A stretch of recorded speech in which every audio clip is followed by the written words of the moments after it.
Hey, welcome back, everybody. Thanks for sticking around for the first half hour. We're going to move on to the next topic. And this, before you set that up, there's something I got to say. Yes, sir.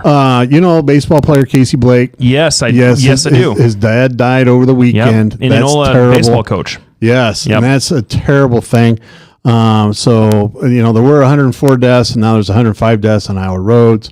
And my wishes go out to them. I grew up in Indianola. I knew a lot of the extended family, and so my best wishes go out for them. It's just a terrible thing. You never want to see that, especially. I mean, he's a pretty young guy, all things considered, and Casey Blake is one of the good guys in the game. And you hate to say that to anybody, but especially when it's just kind of senseless, not just something stupid that happened. Yep. Can't. Yeah. So.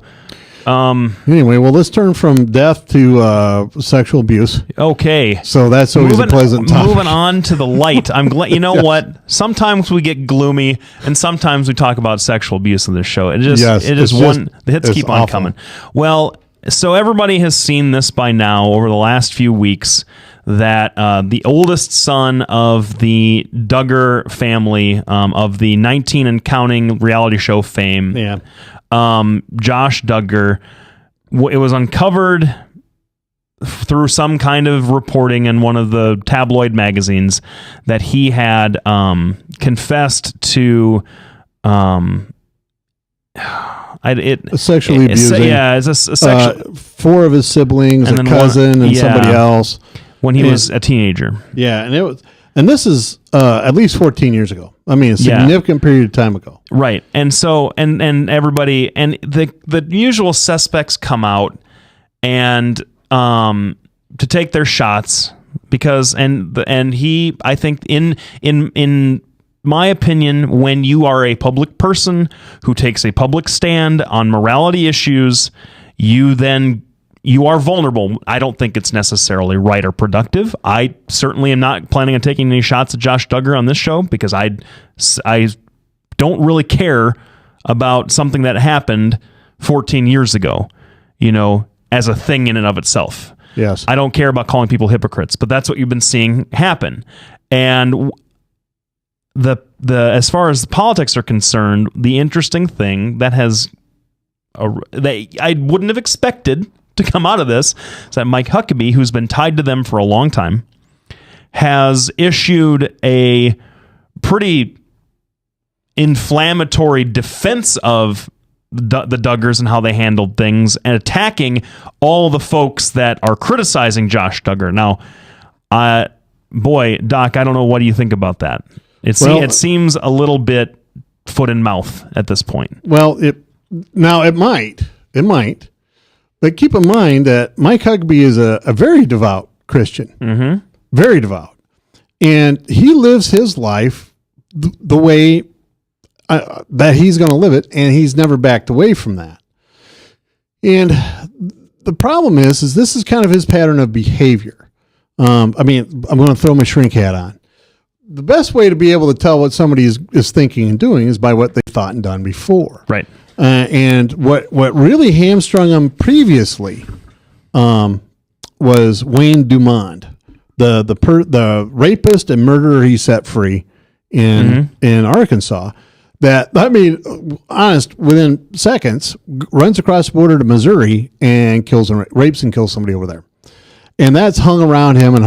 And the reason he was so adamant on getting this guy released from prison is he had convinced Mike Huckabee that he had seen the light, he'd found Jesus, and he had reformed himself. And being a Christian, one of the core values that you hold, number 1 is free will, number 2 is, obey all the rules and all that stuff.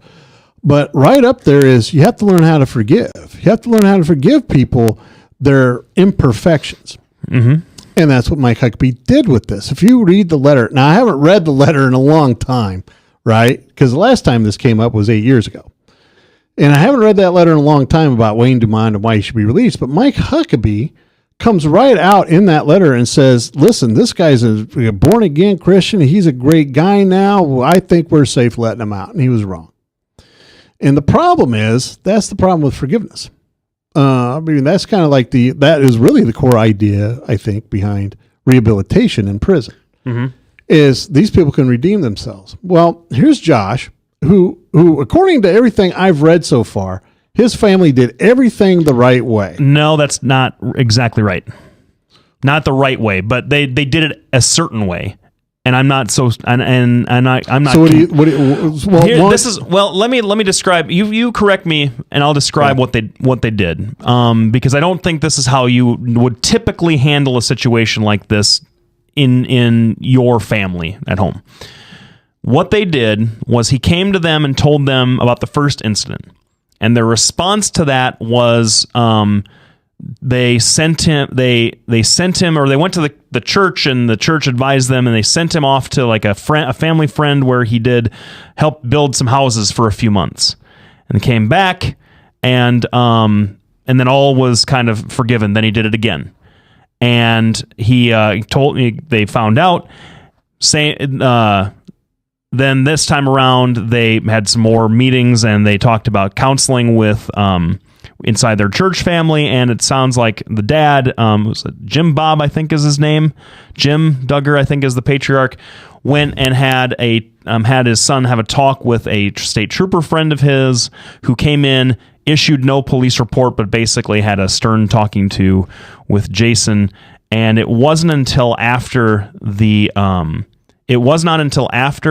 Oprah was doing a show on them that she found out about this, her show called the Arkansas Department of Human Services, and they went through an investigation.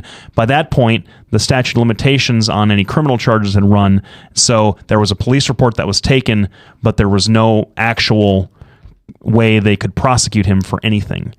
And so they have claimed that everybody involved received counseling in this interim. I have no reason to dispute that, and I'm not going to. That's not really my business in analyzing this. But I don't think that it is a normal, like, doing things the right way.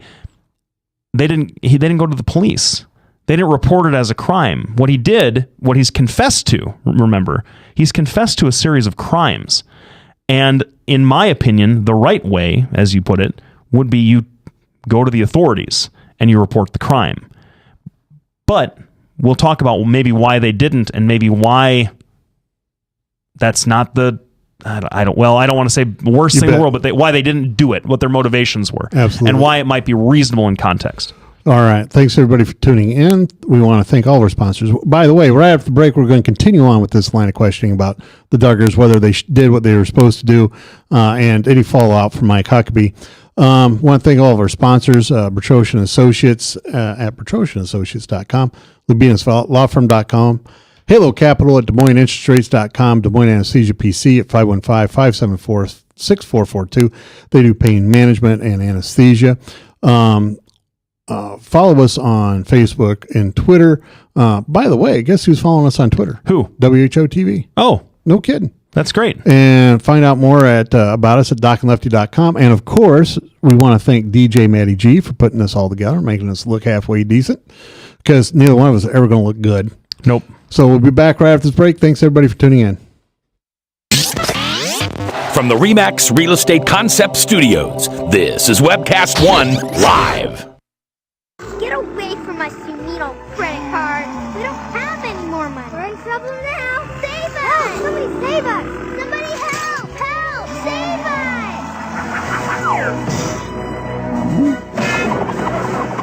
Hi, I'm Tom Coates from Consumer Credit of Des Moines. If your credit card's a little too animated, give us a call. Hooray! We're saved! Consumer Credit! You're our hero! If Tom Coates from Consumer Credit of America was your personal webmaster, Tom would filter out all bad debt emails. If Tom was your mailman, you'd never get any debt reduction junk mail. If Tom Coates was a lineman, he'd block any phone calls offering to reduce your credit card debt. Hi, I'm Tom Coates with Consumer Credit of America, and we're still your best choice for credit counseling. We're local, we're accountable, and we can do more. You make the call when the time's right for you. When it comes to competition, there really is none for Consumer Credit of America.